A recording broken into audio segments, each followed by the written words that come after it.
Customers ask me all the time, am I more secure using a Mac than a PC? Well, for many years, users have assumed that if they're using a Mac, they're safe. And this is not the case. There's a new malware as a service out there in the world currently that's causing a bit of a stir amongst Mac users. But first, before we get into that, we just want to make sure that we're spreading the word as far as we can and get businesses talking openly about cybersecurity and making sure that they're protecting themselves. So like and share this video, leave a comment, it would really help us out, and you'll get a chance to win some cool stuff from defense.com at the very end of the video. So first and foremost on the Mac side, well, there's less malware out there that's programmed and developed to affect macOS devices, but the threat still exists. 700,000 Mac users were infected by a flashback Trojan virus, according to a study by Kaspersky Labs.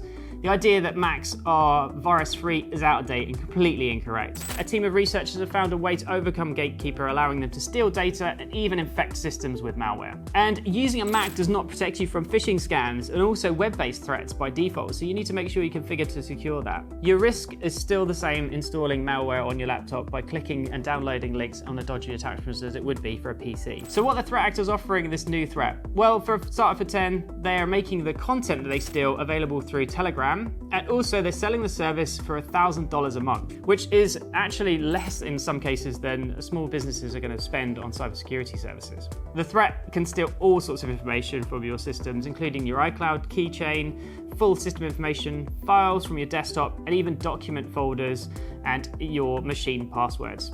You can even extract your browser info and also crypto wallets. Hackers who purchase the tool are provided with a web panel to manage their victims, and the way in which they actually get this information delivered out to the end users is through phishing, but they send you a DMG file to install. And it's normally something that's named like Photoshop or Tor browser or something that you would think is a legitimate application to try and install, and they'll trick those users installing this legit software.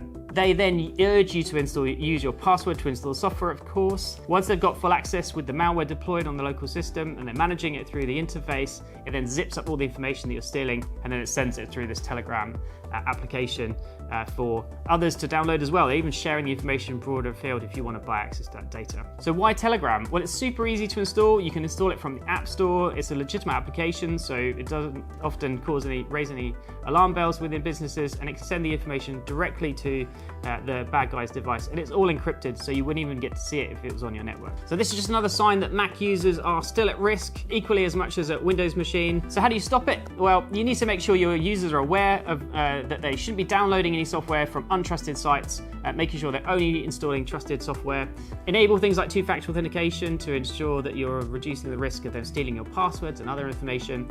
And of course, review the permissions, make sure they don't have too excessive permissions to be able to install stuff on their local systems, as well as make sure they're aware of things like suspicious links, emails, and SMSs that might try to trick them into clicking links of software and then installing on those local systems. We thank you so much for watching. Check out defense.com for more handy tips. And like I said at the very beginning, if you want a chance to win some cool stuff from us, like and share, add a comment, and you'll help us to grow our following to make sure we share this information as wide as we can to as many people as possible. Thanks very much.